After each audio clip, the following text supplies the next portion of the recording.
Welcome to Mediocre Gaming, and today we're playing Stranded: Alien Dawn. Well, good morning, good afternoon, and good evening. I'm Zarel. Let's get to it. So today we're continuing our mission to survive. But before we get to that, if you like this video, give it a thumbs up, smash that subscribe button, and ring that bell to be notified of all future episodes as soon as they go live. So let's get into it. So previously, we crash landed on this previously unknown planet. Why we crashed, we don't know. How many people were originally around, we don't know that either. But we know that we have 4 survivors currently. 4 people on the shuttle that survived the crash. And we have some pieces of the shuttle and spaceship that we've been, salvaging parts from. And, as a player, you're kind of like the little voice in the back of your head that's making a list saying, oh man, I gotta do this, and I gotta do that, and I gotta do that. But it's for 4 different people. You can set up all kinds of priorities depending on ability of each survivor. Or you can have them all do it. And as you're doing things over the course of a long period of time, your survivors get better at doing the things that they're doing. So practice makes perfect and all that stuff. So I noticed my one survivor is having problems, more so than the other 3. A little bit more fragile. Whatever, the psyche is a little bit more fragile or whatever. I don't know why. I should probably take a look to see what's going on. But I've constructed this fence because we have already been attacked by aggressive aliens, and we need to set up some sort of defense to keep ourselves alive. Because the first attack, actually, it really helped us. We got lucky. It could have ended very, very poorly. There was 15, I think, alien bugs that had attacked us, and they were certainly outnumbered us, and we were outgunned because I only had 2 survivors with weapons at that point in time. Currently, I've got 3 survivors that have both melee weapons and ranged weapons, and 1 survivor that only has a melee weapon. And if they don't have a melee weapon, they basically use a hammer or a saw or whatever is at hand to defend themselves. They're not just going to sit there. One thing I did not realize is how long it takes to create weapons. There's a workbench where you can make different things, and weapons is one of the things you can make, but it takes a lot longer than I realized in order to make a weapon. I guess someone's a perfectionist, and they just have to get the weapon just so. I would hope that, as the case is, since it took so long, that it will be durable, it will last a long time, but we'll see. Now, I've run out of room. Stockpiling stuff on the ground underneath the roof of the shelter, or makeshift whatever you want to call it. I basically just took the scrap iron that I got from the ship, cobbled it together into a roof and some load-bearing structures. And then one of them, we've got beds for the survivors, and the other, we've got stockpiles. Stockpile is just, hey, put the stuff here. It's designating an area to put stuff. It's not actually a structure. So everything's just sitting on the ground, but it's at least under a roof. And that was one of the things that I found out. I think in one of the tutorials, where if you have stuff just lying out anywhere, in the in the grass or whatever, its durability, regardless of what it is, will start going down.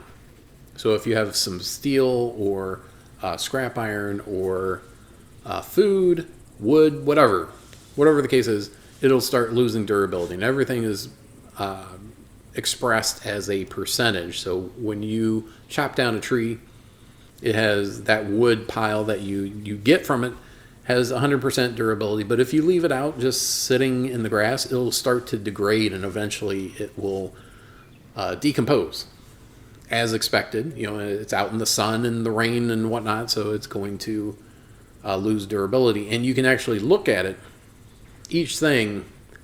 If you go to the stockpile, you can look at each thing in the stockpile to see what the durability is and how fast it'll decompose.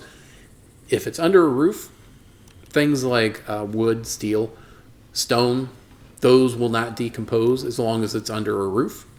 There's other things like food, which will decompose, but it will do so more slowly under a roof. And then if it's refrigerated, it'll last longer. And then some things, you put it in the freezer, it'll last forever, or at least until you use it. The question is how to get a refrigerator and freezer. We haven't gotten to that point yet, so that's further down the line, possibly much further down the line. Now, as luck would have it, we crash landed in the part of the planet that is the springtime. So temperatures do swing between night and day, but with the campfire, it doesn't cause a problem.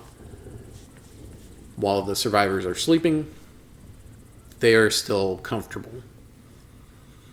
Now the sleeping mat's not so comfortable, but I have started making beds, mainly for that one guy that's been having problems. I created basically a field of forests, growing trees for the express purpose of harvesting the wood. As you observe things, you can see, basically you learn how to propagate and reproduce these species. So you can have a field of the wood, you can have a field of the fruiting bushes, these pumpkin looking things. The giant caterpillars they have this like corrosive oil or spray that they spray out in melee range, and a lot of the animals can be tamed, but the giant caterpillars cannot. They cannot be tamed. So you can see like the notifications on the right hand side showing you all the important stuff. You look through it and you can say, oh, okay, I see that. It's not that important. Let's move on. And other things, you're like, might want to keep that up or what have you. Since we have been attacked previously by aggressive animals, bugs, in my case, I want to put out some traps. I put up a fence to help try and like funnel the enemies in one particular way. And I've kind of gone back and forth on this decision of putting fields inside the fence. Is it better to have field inside the fence where you're not going to have animals, because you could end up having animals grazing on the field or damaging the field? And I certainly have a couple of concerns. Oh, look at that. That guy went off the mental edge. He melted down. I think this was the same guy that melted down right at the beginning, right after the crash. It was like, oh man. So they're not productive at all. They might get themselves into dangerous situations while they're having a breakdown. So you really have to keep an eye on them. And one of the things you can do is you can have one of your other survivors kind of just knock them out, take them back to the the camp, let them sleep it off, and then, hopefully they have a better frame of mind when they wake up, if I'm not mistaken. But otherwise, you just wait until they wear themselves out, and then someone, there they go, they wore themselves out, have someone come pick them up, carry them back. Luckily, it was very close to the camp, so it didn't take very long for another survivor to A, find them, and to B, bring them back. Alright, so we're taking care of the field. Just like anything, the higher your ability in certain fields, skills, the better off you are, and hopefully you have complementary skills where maybe you have one person who's really good at something and then maybe two other people that are at least okay. What you don't want to have is you have one person and that's the only person that's good at doing it and everyone else is horrible at it. And the higher the skill, I think it goes from 0 to 10. And if they are interested in something, I think they're going to increase their level faster than anyone else, at least in that skill. And incapable, that means that they'll never get any better at it. They're at 0 and they won't get any better. And you just have to look at the survivors individually and look at their skills, and you can find out what that is. There's also a menu where you can prioritize certain activities depending on which survivor is best at it. So I basically prioritize, priority 1 for whoever's the best at something, and then whoever is second best, they've got a higher priority than everyone else. And if someone's really bad at it, then, or incapable, I just blank them out and say, don't do that thing. You're not good at cooking. Well, let's not do it. Oh, all right, so we got an animal attack here. And here they come. Man, that one weapon just has huge range compared to the other ones. Boom, and he got caught in the trap. That's good. Oop, that guy got through. There's not enough traps to go around for all the attackers here. That's not good. My guys are getting overwhelmed now. Retreat! Retreat! Take him out. Shoot him.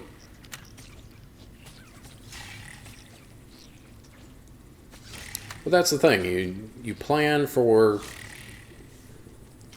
you can't plan for every eventuality. You just basically have to do the best you can with the knowledge that you have. And then, of course, deal with it however it works out in the end.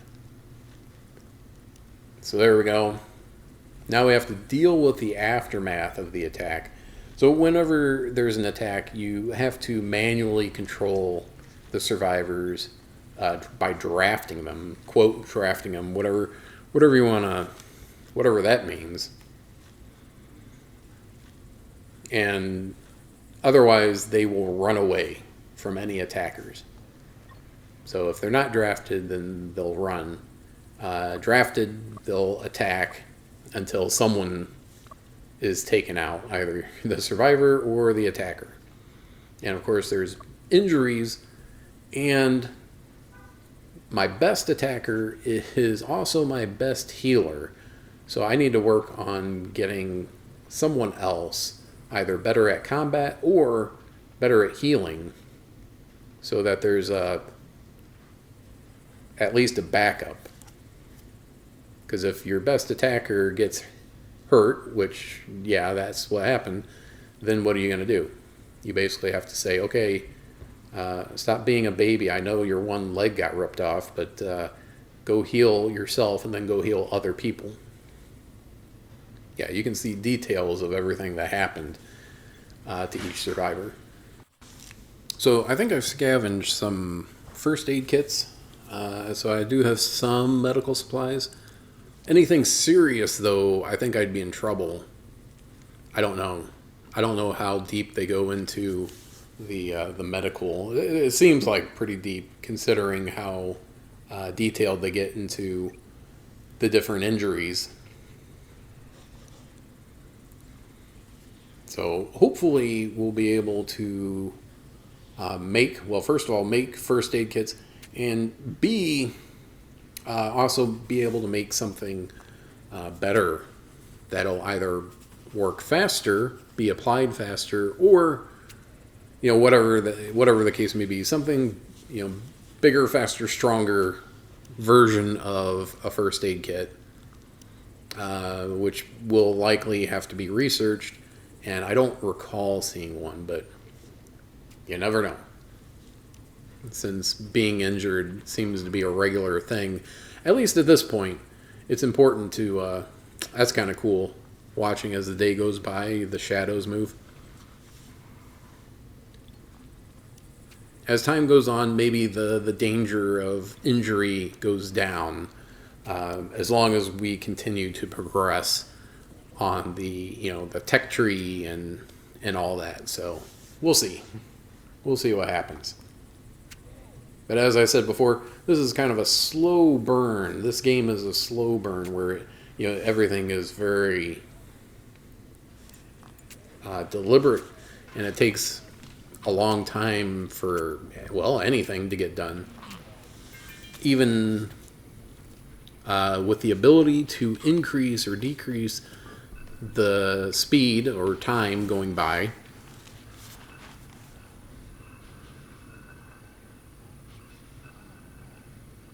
You can see. So eventually, I kind of feel like nighttime is when you kind of figure out what you're wanting your survivors to do the next day. You don't want to be kind of doing things on the fly.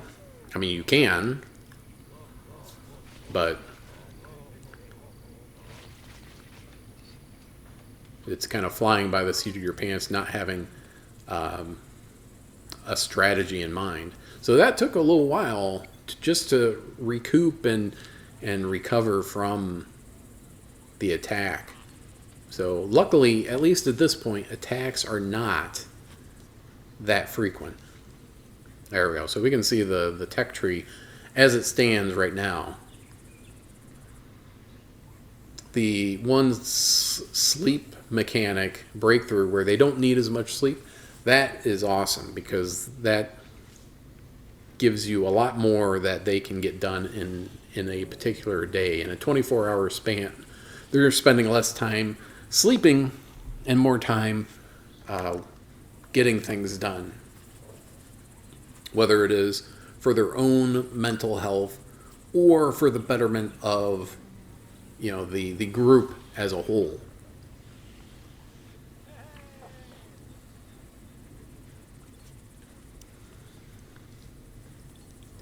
And one of the things I'm realizing now, as we're getting out of spring and into summer, is that, hey, I should probably start planning for the winter.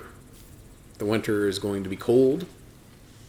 So having, even if it's a mild winter where we're at, and that's one of the things, you can challenge yourself with different aspects of the game. You can make it more difficult, higher difficulty rating, which gives you less things to start off with. So there's going to be a lot more variation in being able to find something or scavenge things like food rations at the beginning is going to be a godsend for your group on the higher difficulty levels versus on normal difficulty or even easy, where you're pretty well set, at least for a few days or even a week, where you don't have to even do anything and your group should still survive. Just everything gets to be more important. So my one survivor that had a breakdown already has agoraphobia, which is the fear of these wide open spaces. That's all there is right now, wide open spaces. Until I get to the point where I can build a structure, a house, it's going to be a problem. So I tried to mitigate some of that, and I kind of feel like these caterpillars are. I'm going to have to take them out, at least the ones that are close to my camp, because I feel like they are damaging the plant life, which makes sense. You've got the carnivores, you got the herbivores, you got the omnivores, and that just happens to be an herbivore. And I'm kind of like, I want all this stuff for myself.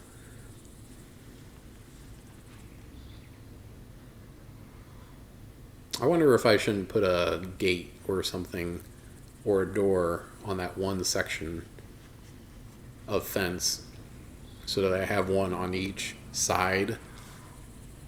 I don't know. I'll think about it.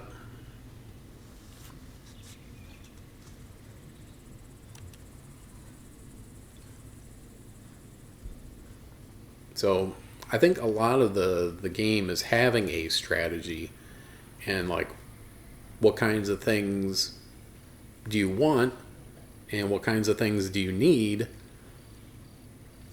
and what things are like urgent. So you might want to research building, houses and having electricity, but those things are really down the line compared to being able to preserve your food stocks or having a varied diet. Those things are all important for the survivors for different reasons, whether it's mental health or physical health. So you're not so much watching one particular survivor as kind of guiding the group as a whole as a settlement, more or less. So at the beginning, you have to create your settlement and then move forward. So it's all about survivability at the beginning, and then you can start focusing on other things. But as you go along, you find out that the further you go, the more that you need. And the needs become important before the wants. So unlike the sleeping mats, the beds can only be accessed from the side. So what I'm going to do is I'm going to have 2 beds in the middle and 2 on the further sides with a little pathway in between each one so that regardless of where they're sleeping, they can go to each one. And one thing I didn't realize is that everyone has like their designated bed. Like, get out of my bed, this is my bed. But you can change it. So if there's only one bed and the rest are sleeping mats, that one guy that's having a meltdown, and that's kind of what I wanted to do. Wanted to have that more comfortable bed for him so that he might, that might offset some of the other problems that he's having.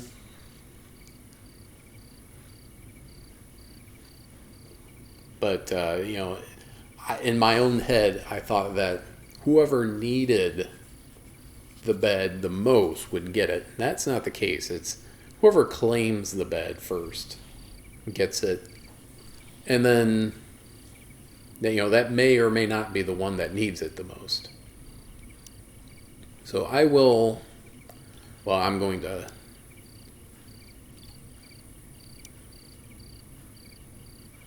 cut these dead ones down. As you look through like some of the recipes and whatnot, you can kind of see what you need and figure out where you get it from, so then you can make the thing. Yeah. As I said before, I'm starting to think about winter. So winter gear is important. And one of the things that you have to be aware of with the clothing is that they will use whatever's available, including the synthetic textiles that were salvaged from the wreckage. So super rare synthetic textiles could be used in lieu of others. It's kind of a catch-all, which makes it very valuable. So if you do not need to use it, I would say don't use it. And I am fairly certain that it's one of those things that as long as it's under a roof, as long as you're storing it under a roof, no problem. No problem whatsoever. If you're storing it anywhere else, it could be an issue. Out in the open, I should say. Yeah, whenever I have a research that finishes, I always think about adding another one. You can have 5 queued up at the same time, so they're researching one and then 4 in the queue. And that way, at least, if you forget about it for a time, you've got a little buffer. Plus, if your priorities change, you can always switch them out. Be like, oh, I had winemaking there, but we really need a weight set. Why, I don't know, but you can do that.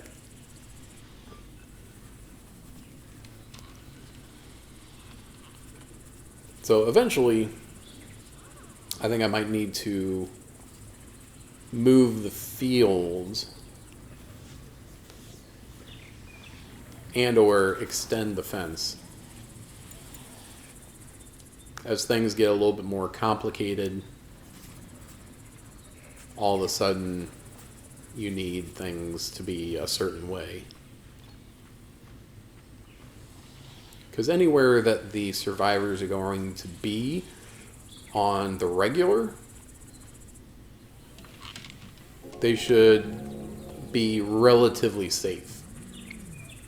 I mean, like I said before, if you haven't drafted them, they will run away from enemies, but I don't think you want that to be your go-to. I don't think you want to rely on that mechanic. Now, eventually, we'll be able to set up defenses, automated defenses, so that I don't have to put my survivors at least at as great of a risk. Alright, so now we're going to have a barrel for pickling.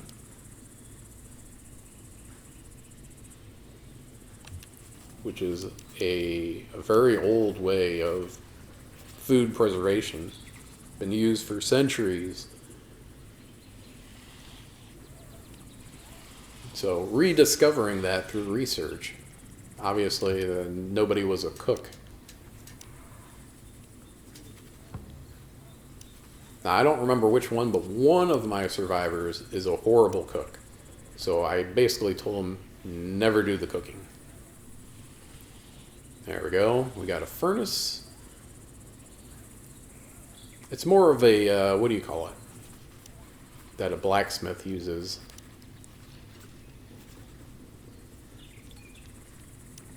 I can't think of the name for it off the top of my head.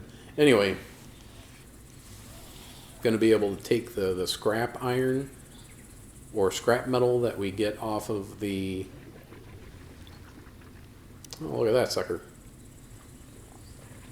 Haven't observed that. Take the scrap metal and then melt it down into a more usable form.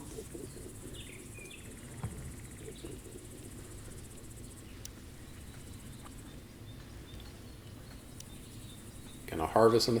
I've got so many berries that they're going to go bad if I can't use them in some way. And I think the only other thing I can use them for is wine making.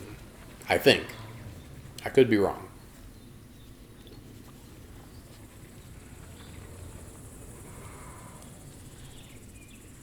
Yeah.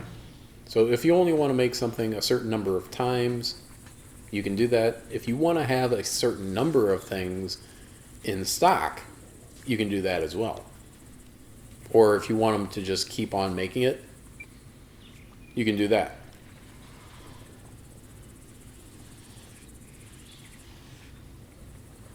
So I think the scrap metal is just to use towards the beginning of your journey where you have to use it, and then switch it out.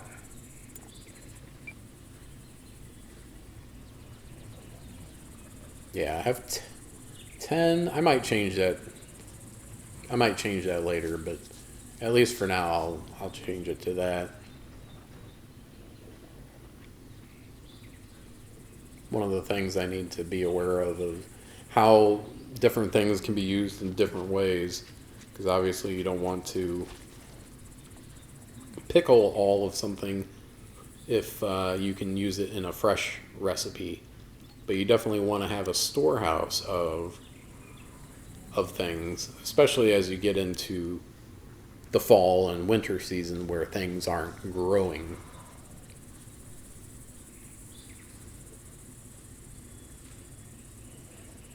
Now, one of the things I don't think that the game does as well is how, these plant species would propagate in the wild. I mean, before we got here, things were just fine on their own, and now all of a sudden we're here and you're not seeing these things popping back up.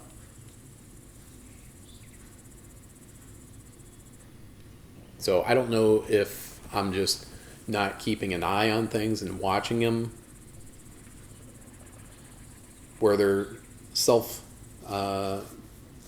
propagating, or if it doesn't happen. So I think it might be something that I'd be interested in seeing. I don't think it would be a huge deal either way. Eventually, wherever you have your survivors, you're going to want to have an enclosure, and then of course you're going to make the enclosure bigger as you go along. I've kind of limited myself, partially because I wanted to not have to have basically a wide open space where you would have enemies coming from any direction. That's why I was initially set up next to the giant boulder rock formation, whatever that is. And then, of course, making the fence, I didn't have to make as much because that corner is, taken care of by the rocks.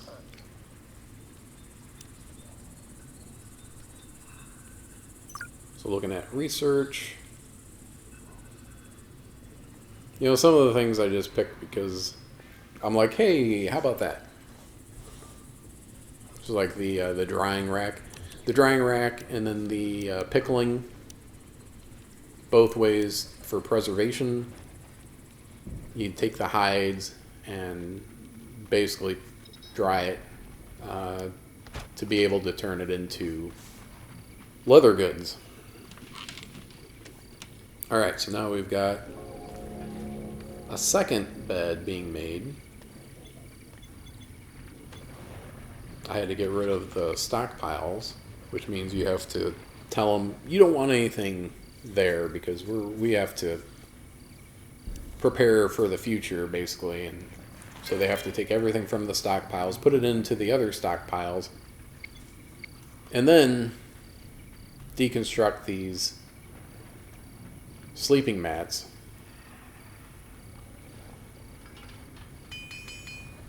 There's one guy that I have that's really good at making things.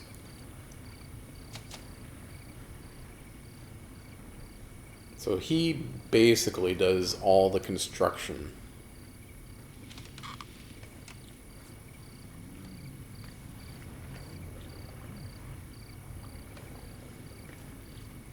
Now I'm under the assumption that whenever they get tired or whenever they're hungry, that they will go ahead and eat and sleep. Part of it is, there we go, get another bed right there. Oop, and I ran out. I don't want to do synthetic. I don't want to use synthetic because I have other options. And once this guy finishes up, then I can deconstruct that one, and then of course make another bed. So then everyone is going to be comfortable, essentially in their own bed.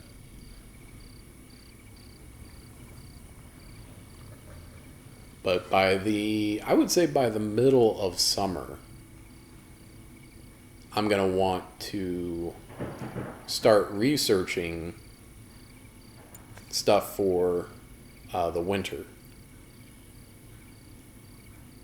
Mainly like, land grading and putting up walls and houses, whatnot. Things that are going to be important. I like how the flyer is still within range of these melee guys.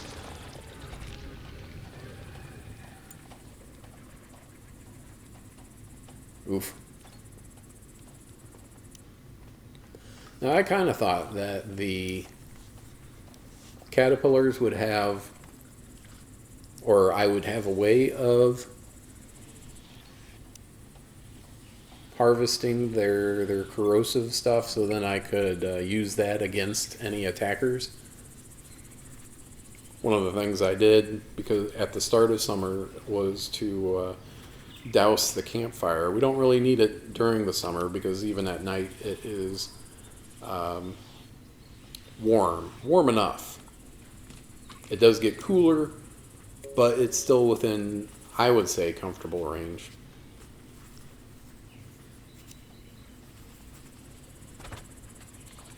So now I've got three different types of beds.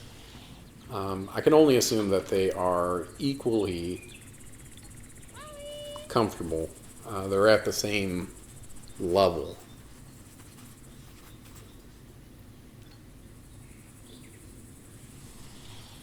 Just kind of interesting looking at the progression of the settlement from where we started to all of a sudden it's starting to look like civilization. Now, the real difference between the gates and the doors, as I understand it, is that the gates can be used if you have farm animals, in quotes, because having it open, they can go through there, whereas the doors, only the survivors can go in and out. But when the gate is closed, survivors can still go in and out of the gate, but your livestock cannot. So if you're creating a stable and you want to bring them in to keep them safe at night or during the day, depending on when they're active and not active and when they're at risk, you can have them, bring them back in and bring them out as needed. I think if I do that, I might have a separate fenced in area. I don't know. Something to think about. And it's a problem for future me. I don't think it's something that I need right now. I do need wood. And the trees that I'm growing are not there yet. And I think the trees only grow during the spring and summer. I want to say spring and summer, when it's either it's above a certain temperature or spring and summer. And of course, all plants grow faster when it's raining. the amount of detail in the game is pretty impressive. I'll give it that. And you don't have to micromanage too much. You do occasionally, and certainly more so, let's say, at the beginning. Yeah, I'm just trying to figure out ways to help that one guy that keeps being on the edge of a mental meltdown. And at this point, I don't know what else I can do.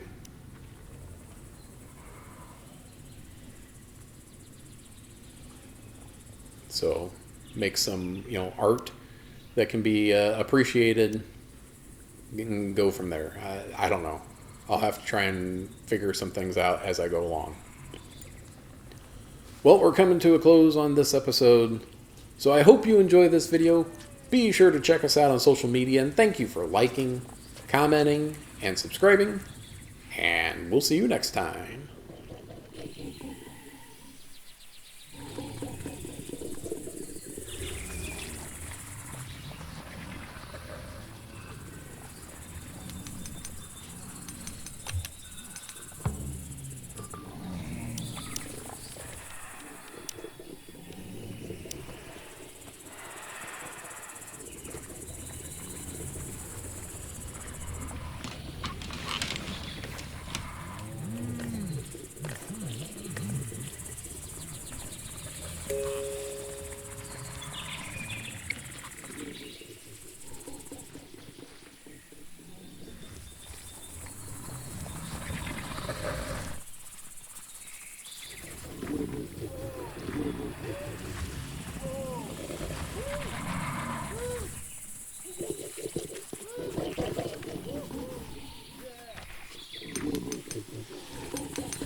PlayStation